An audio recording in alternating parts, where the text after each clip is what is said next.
et bienvenue à vous dans cette nouvelle vidéo. On se retrouve aujourd'hui pour parler mindset, motivation dans l'immobilier comme on le fait à l'habitude et à l'habituel. Et enfin trouver ce déclic qui va te permettre de pouvoir passer à l'action. Avant tout, si tu ne me connais pas, je m'appelle Laurent Boutillier, j'ai 38 ans. Je vis aujourd'hui de mes revenus locatifs.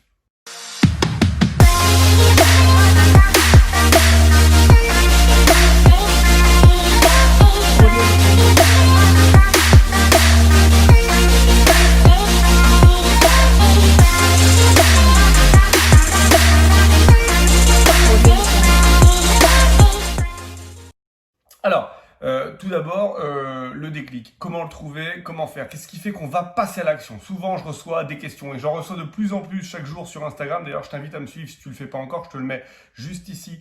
L'Instagram, tu n'as plus qu'à cliquer dans la description et puis tu t'abonnes au compte. Je reçois régulièrement ce genre de questions à dire « Ouais, mais pour toi, c'est facile. Aujourd'hui, il y a plusieurs biens. Aujourd'hui, tu es propriétaire de plusieurs ensembles immobiliers, donc l'argent coule. C'est facile, il n'y a plus qu'à attendre. » Comme si la vie n'était pas un challenge et comme si en fait il suffisait de l'acheter une fois et puis après d'attendre et qu'on trouvait des challenges là-dedans. Serge Gainsbourg avait dit une phrase qui m'avait marqué une fois. Quand on a tout, on n'a rien.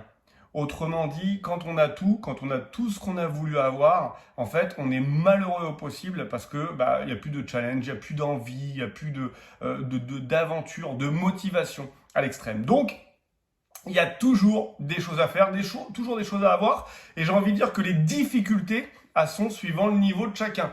Les difficultés que je vais rencontrer aujourd'hui dans mon développement vont être des difficultés qui sont à mon niveau. Mon niveau qui est inférieur par rapport à certains qui ont d'énormes patrimoines et mon niveau qui est supérieur par rapport à certains qui n'ont pas encore démarré dans l'immobilier.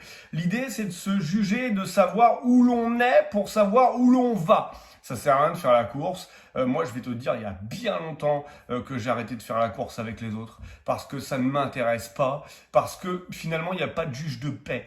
Là où les autres vont n'est pas forcément ta destination. Est-ce que tu penses, si tu habites à Paris, que c'est important de savoir combien de temps vont les mettre les autres pour faire un Paris-Bordeaux? On n'en a rien à foutre. Par contre, l'essentiel, c'est d'arriver à Bordeaux. Et ben, c'est pareil dans l'immobilier. Faire la course aux millions, faire la course au nombre d'appartements, faire la course aux locations, au chiffre d'affaires, tout ça, se mesurer par rapport aux autres. Je pense que c'est peine perdue. Je pense que c'est simplement essayer de se rassurer parce qu'on manque de confiance en soi. Voilà, mais qu'il n'y a pas de but profond. Parce qu'il n'y a pas de bonheur à être meilleur qu'un autre. Parce que quand tu étais meilleur que le petit copain quand tu avais 10 ans, aujourd'hui, ce mec-là, tu le vois plus. Quand tu étais meilleur que le mec quand tu avais 20 ans, aujourd'hui, tu le vois plus. Et puis, aujourd'hui, que tu as ton âge, finalement, l'idée, c'est de regarder derrière soi et de se dire, est-ce que ça sert vraiment à quelque chose d'être en mesure conflictuelle avec quelqu'un, avec des autres? Il n'y a pas d'intérêt. Finalement, l'intérêt, c'est de savoir ce que toi, tu veux. Qu'est-ce qui t'intéresse? Qu'est-ce qui t'anime? Quel est ton challenge? Quelle est ta mission de vie? Si ta mission de vie, c'est de développer ton business et d'avoir un appartement avec un locataire à l'intérieur et que tu kiffes la vie comme ça, fais-le. Il n'y aura pas de jugement de valeur par rapport à d'autres. Tu ne vas pas être meilleur ou moins bon que les autres juste parce qu'il y a une quantité qui est inférieure ou différente. C'est là où je veux t'emmener dans cette vidéo aujourd'hui. Cette vidéo un petit peu spéciale. Parce que c'est vrai que souvent, vous me demandez combien on a de biens avec Women Invest. Vous avez combien de biens? Vous faites combien de chiffre d'affaires? Vous avez combien de locataires? C'est quoi la rentabilité? C'est quoi Parce que l'idée, c'est de savoir pour savoir, mais ça mène à quoi? Si demain, je vous dis que j'ai 3 biens, est-ce que ça change quelque chose dans votre vie? Si demain, je vous dis que j'ai 60 biens, est-ce que ça change quelque chose dans votre vie? Ou que j'en ai 100, ou 150, est-ce que ça va vraiment changer votre quotidien? Est-ce que du coup, vous allez vous dire « Ah, je suis moins bon que lui » ou « Je suis meilleur que lui » ou « Je suis au même niveau que lui » et que ça va vous donner une stature et un niveau de bonheur qui va être beaucoup plus grand que celui que vous aviez hier? Moi, j'en suis vraiment pas convaincu. En fait, je pense que le bonheur, il est au moment où finalement on accepte de le recevoir. On accepte de se dire, voilà, je suis à un moment donné de ma vie où je fais tant de chiffre d'affaires, je fais tant de biens, mais je m'éclate. Je prends du plaisir, je kiffe. Je suis dans un appartement là qui fait, peut-être 25 mètres carrés, qui est dans un immeuble de 3 appartements qu'on a acheté en novembre l'année dernière. Et tu vois, on va mettre ça en location. Ces 3 appartements, on a acheté ça 180 000 euros.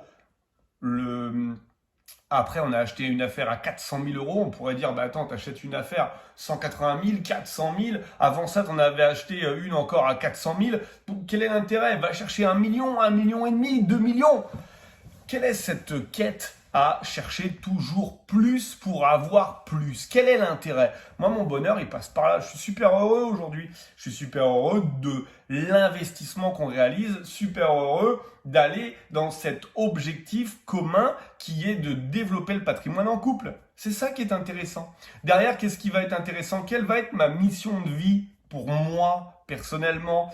Ça va être peut-être d'emmener ce patrimoine et de le développer encore pour le proposer à mes enfants, de façon à ce que eux aussi ils puissent le développer à leur tour et que de génération en génération on puisse dire mon père, mon grand-père, mon arrière-grand-père a bâti quelque chose. Ça, c'est mon objectif qui va sûrement être différent du tien. Peut-être que toi aujourd'hui tu te dis voilà, moi, j'ai plusieurs piliers dans ma vie. J'ai le pilier immobilier, le pilier business, le pilier de la bourse, peut-être. Et puis, je veux développer à 33% l'immo, 33% le business, 33% la bourse.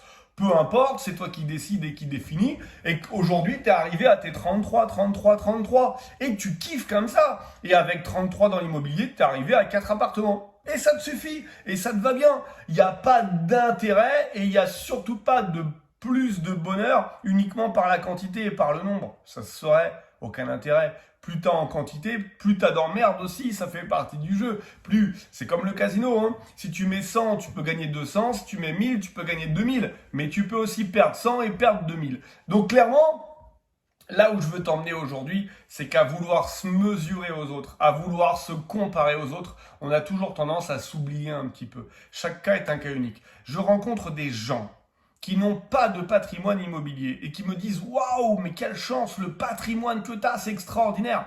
Et quand je discute un petit peu avec eux, je me rends compte qu'ils ont des talents en art plastique, qu'ils ont des talents en artistique, des gens qui savent jouer de la guitare, du piano, du violon, des gens qui savent dessiner un portrait en regardant quelqu'un, ils le dessinent. Moi, ça, c'est des choses dont je suis incapable. Et quand je regarde ça, je me dis « Mais qu'est-ce que t'es fort !»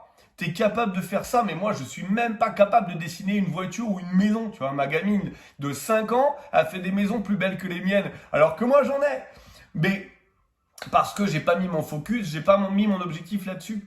Un être humain devient très fort dès lors où il a découvert quel était son domaine de compétence. Mon domaine de compétence, c'est d'investir dans l'immobilier et de bien le faire. Donc, j'excelle dans ce domaine. Alors, c'est normal que je sois un peu plus haut que la moyenne des personnes dans l'immobilier, clairement. Maintenant, si tu m'emmènes sur un sujet que je maîtrise pas, demain tu me dis que tu es un champion de kitesurf ou de planche à voile, tu vas me mettre minable parce que c'est pas mon domaine de prédilection. Et par contre, c'est le tien.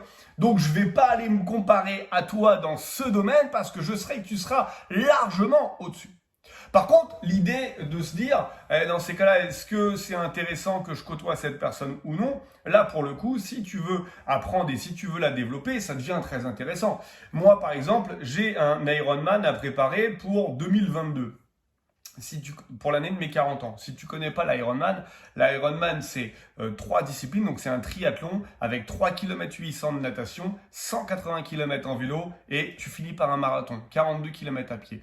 Ma femme m'a dit, pour tes 40 ans, ça serait bien que tu saches faire ça. Donc, je veux être finisher. Je veux le finir. C'est un défi personnel. Je veux, moi, Laurent Boutillier, aller au bout de cette épreuve pour ressentir ce que toutes les personnes qui l'ont fait l'ont ressenti. Pour que je sois fier de moi et que je me dise, voilà, moi, Laurent Boutillier, j'ai fait quelque chose qui me satisfait, qui me procure du bonheur. Je ne vais pas aller me comparer par rapport à celui qui est devant moi et celui qui est derrière moi, mais juste me mettre à ma place. Celle qui me donne du bonheur, celle qui me fait sentir que je suis vivant. C'est ça que je veux ressentir chaque jour. C'est ça, je veux profiter de chaque instant, chaque seconde. Tant que j'ai la santé, tant que je suis sur cette terre, je veux absolument profiter de tout ce qui m'est donné et faire en sorte que je puisse attirer le bonheur comme un aimant. C'est ça qu'il faut se donner. Donc si demain, je veux faire ce triathlon, je vais me rapprocher de gens qui sont forts en course à pied, en natation, en cyclisme et discuter avec eux. Pas me comparer à eux, discuter avec eux. pour savoir où est-ce que je vais pouvoir progresser. Donc ces gens-là auront forcément un niveau inférieur au mien dans l'immobilier, mais sauront m'emmener dans le domaine qui est le leur. Et comme ils sont heureux dans leur domaine, le bonheur étant contagieux, je vais réussir à choper une partie de ce bonheur et continuer à développer mon immobilier à côté. Donc très clairement, je te le dis, ça ne sert vraiment à rien d'aller essayer de se comparer à quelqu'un qui a de l'immobilier. Ça ne sert vraiment à rien de savoir s'il en a plus que toi, moins, autant, s'il a commencé à avant, après, etc. Tout ça, c'est simplement un jugement que tu vas te mettre dans la tête et c'est des freins que tu vas te construire. De savoir que j'ai 30 appartements de plus que toi et que j'ai le même âge que toi, ça peut être un frein qui fait que tu te dises « Waouh, j'ai perdu du temps ». Ou alors, au contraire, si tu as plus de biens et que tu te rends compte qu'au même âge, j'en ai eu plus, tu te dis « Waouh, j'ai peut-être été un petit peu trop vite, qu'est-ce qui se passe, etc. » Et commencer à douter. C'est pas le but. Gardez la confiance en vous. Et encore une fois, trouvez en vous quelle est votre marque de fabrique, quel est le talent que vous avez pour le développer et devenir le meilleur dans ce sens. J'espère que cette vidéo vous a plu. Si elle vous a plu, je vous laisse vous abonner juste en dessous. Cette vidéo, me mettre en commentaire quel est votre talent à vous. Je veux tout savoir. Et je vous dis à très vite sur cette chaîne. À bientôt. Ciao, ciao.